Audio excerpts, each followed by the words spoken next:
Using the toilet after a knee surgery. Getting up from the toilet seat. Move closer to the edge of the toilet seat. Stretch the operated leg forward.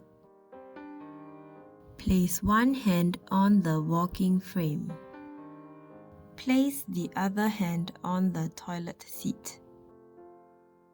Push on the walking frame and toilet seat to stand. Reposition hands on the walking frame. Bring the operated leg backwards towards the non-operated leg. Sitting down on the toilet seat. Stretch the operated leg forward. Place one hand on the center of the walking frame. Reach for the seat as you lower yourself down. Move yourself backwards.